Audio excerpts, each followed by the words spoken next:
പണി തകൃതിയായി നടക്കുന്നുണ്ടല്ലോ. ആ, അങ്ങനെ പോകുന്നു. നിങ്ങൾ നടന്നോളൂ, ഞാൻ ഇവിടെ ഇരിക്കട്ടെ കുറച്ചു നേരം. ഓക്കെ, ആലീസ് ഇരുന്നോളൂ, ഞങ്ങൾ ഉടനെ എത്താം. ഡോക്ടർ വരില്ലേ? ഡിന്നർ എവിടെയാവാം? ഇല്ല ആലീസ്, ഞാൻ അതുവഴിയേ പോകും. നാളെ കാണാം. Okay, bye. ബൈ.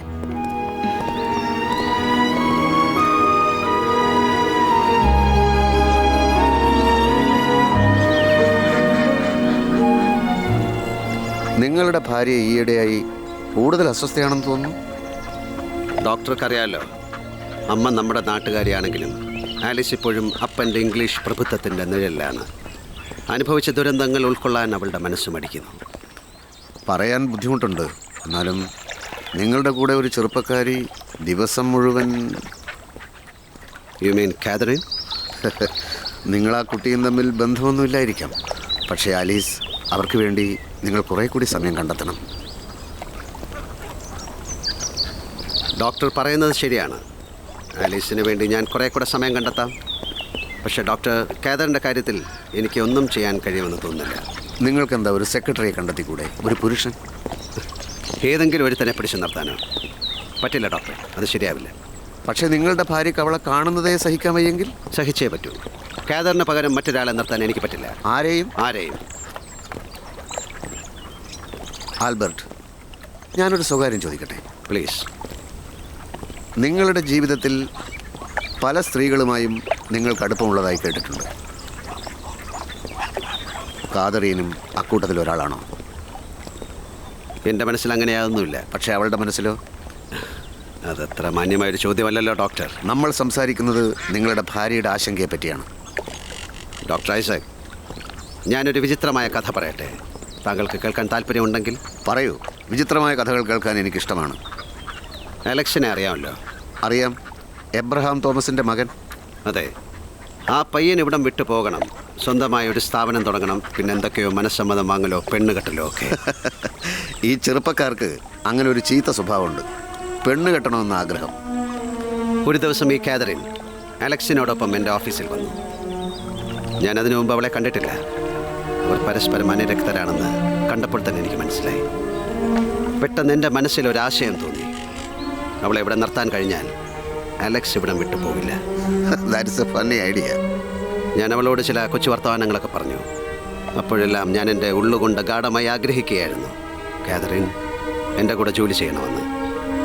എന്നിട്ട് അടുത്ത ദിവസം വൈകുന്നേരം ഏബ്രഹാമും അലക്സും പോയതിനു ശേഷം അവൾ എൻ്റെ അടുത്ത് വന്നു. തലേന്നെന്തോ പറഞ്ഞുറപ്പിച്ച മട്ടിൽ പെരുമാറാൻ തുടങ്ങി. എന്നുവെച്ചാൽ ഞാൻ മനസ്സിൽ ഉറപ്പിച്ചതുപോലെ തന്നെ അവളിവിടെ എന്താണ് ചെയ്യേണ്ടതെന്നും എപ്പോഴാണ് വരേണ്ടതെന്നും ചോദിച്ചു. ശ്രദ്ധിക്കണം, ഞാൻ അപ്പോഴും ജോലിയുടെ കാര്യം പറഞ്ഞിട്ടേ ഇല്ല. അത് വളരെ വിചിത്രമായിരിക്കുന്നു. ഒരു പക്ഷേ അവളുടെ കാമുകനോടൊത്ത് കഴിയാനുള്ള ആഗ്രഹമാവാം. ഞാനും അങ്ങനെയാണ് ആദ്യം വിചാരിച്ചത്. പക്ഷെ വന്ന ദിവസം മുതൽ അവൾ അവനിൽ നിന്ന് തെന്നി മാറാൻ തുടങ്ങി. എന്ന് പറഞ്ഞാൽ അവനിൽ നിന്നും മാറി നിങ്ങളുടെ അരികത്തേക്ക് വന്നു എന്നോ? അതെ, അത് തന്നെ. പുറം തിരിഞ്ഞു നിൽക്കുമ്പോഴും ഞാൻ അവളുടെ നേരെ നോക്കിയാൽ അവൾ അറിയും. ഞാൻ അടുത്തേക്ക് ചെന്നാൽ അവളുടെ ശരീരം വിറകൊള്ളും. ഞാൻ മനസ്സിൽ വിചാരിച്ച കാര്യം നേരിട്ട് പറഞ്ഞുവെന്ന് അവൾ ധരിച്ചതെങ്ങനെയാണ്? താങ്കൾക്കത് വിശദീകരിക്കാൻ കഴിയുമോ? ഇല്ല, എനിക്ക് കഴിയില്ല. ഡോക്ടർക്കറിയോ, ഇപ്പം അവളുടെ മുന്നിൽ എനിക്ക് അഭിനയിക്കേണ്ടി വരും. അവൾ ഇവിടെ ഓടിപ്പോയാൽ അലക്ഷം പോകും. അതോടെ എൻ്റെ സ്ഥാപനം തകരും. എന്തുകൊണ്ട് നിങ്ങൾക്കിത് ആലീസിനോട് പറഞ്ഞുകൂടാ? നോ ഡോക്ടർ, അത് മറ്റൊരു കഥയാണ്. അറിഞ്ഞുകൊണ്ടുള്ള ആത്മപീഡനത്തിൻ്റെ കഥ. എനിക്ക് ആലീസിനോട് ഒരുപാട് കടപ്പാടുണ്ട്. അത് ഞാൻ കുറേശ്ശെയായി വീട്ടുകയാണ്. സത്യത്തിൽ നിങ്ങൾ പറയുന്നത് ഒരു അക്ഷരം എനിക്ക് മനസ്സിലാവുന്നില്ല. തുറന്ന് പറയണം ഡോക്ടർ, കുറേ ദിവസങ്ങളായി നിങ്ങൾ എന്നെ സസൂക്ഷ്മം നിരീക്ഷിക്കുകയായിരുന്നില്ലേ? നിരീക്ഷിക്കുകയോ? എന്തിന്? ആലീസിനെ പോലെ തന്നെ. ആലീസ് എന്താണ് ചെയ്യുന്നത്? എനിക്ക് ചെറിയ കിറുക്കാണെന്ന് അവൾ കരുതുന്നു. ദൈവമേ, ഞാനോ നിങ്ങളുടെ ഭാര്യയോ ഒരിക്കലും അങ്ങനെ വിചാരിച്ചിട്ടില്ല.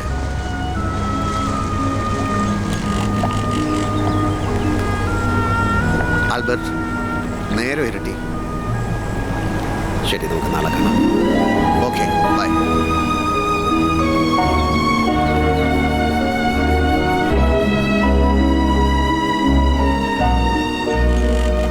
എൻ്റെ ഇച്ഛാശക്തിക്ക് മുന്നിൽ അടച്ചിട്ട വാതിലുകൾ ഒന്നൊന്നായി തുറന്നു. അടങ്ങാത്ത എൻ്റെ അഭിലാഷങ്ങൾക്ക് പലരും ഇരയാകേണ്ടി വന്നു. ഒടുവിൽ ഏതോ ഒരു വാതിൽ എൻ്റെ മുമ്പിൽ തുറക്കാതിരിക്കുന്നു. ആലീസ് പറയുന്നത് ശരിയായിരിക്കണം. എൻ്റെ താളം എവിടെയോ പിഴയ്ക്കുന്നു.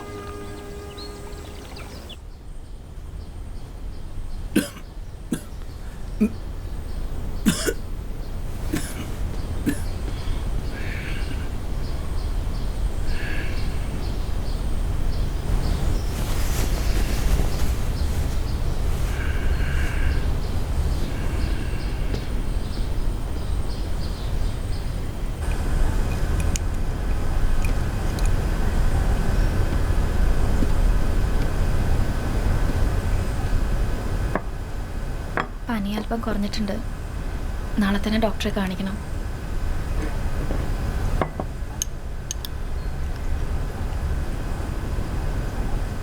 അദ്ദേഹത്തിനോട് അങ്ങനെ സംസാരിക്കാൻ അച്ചായനെ വിടണ്ടായിരുന്നു. ഞാൻ അപ്പോഴേ പറഞ്ഞതാ. അലക്സ് എന്താ എന്നോടൊന്നും മിണ്ടാത്തത്? നിന്നെ അറിയിക്കാൻ എൻ്റെ പക്കൽ പുതിയ വാർത്തയൊന്നും ഇല്ലാത്തതുകൊണ്ട്. എന്നോട് എന്തിനാ ദേഷ്യപ്പെടുന്നത്? ഞാൻ പറഞ്ഞിട്ടാണോ അച്ചായൻ അദ്ദേഹവുമായി വഴക്കിന് പോയത്?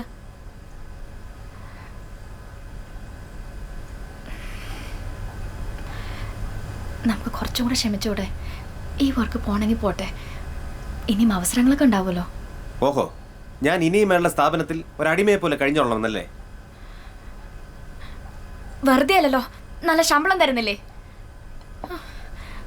വേണമെങ്കിൽ ഇനി കൂട്ടിത്തരുമെന്ന് പറയണു. അവിടെ വിട്ടു പോരാൻ അലക്സിന് എന്താ അത്ര ധൃതി? അപ്പനെ ഇത്ര അപമാനിച്ചിട്ട് നിനക്ക് കൂറയാളോടാ? കുറെ നാളായി മേഡം, ഞാനൊന്നും പറയുന്നില്ല. പറ, എന്താ അലക്സിന് പറയാനുള്ളത്? എന്താ പറയാനുള്ളത്? ഇനി മുതൽ ഈ വീട്ടിൽ നിന്ന് ആരും അയാളുടെ സ്ഥാപനത്തിൽ ജോലിക്ക് പോകുന്നില്ല. നീ അടക്കം ആരും.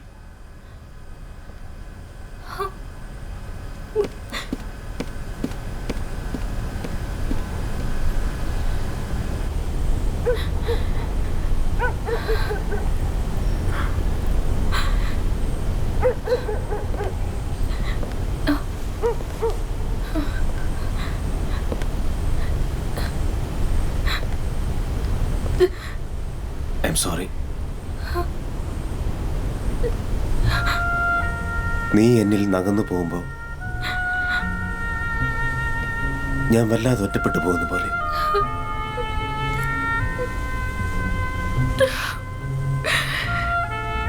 എനിക്കറിയില്ല അലക്സ്, എന്താണ് സംഭവിക്കണെന്ന് എനിക്കറിയില്ല.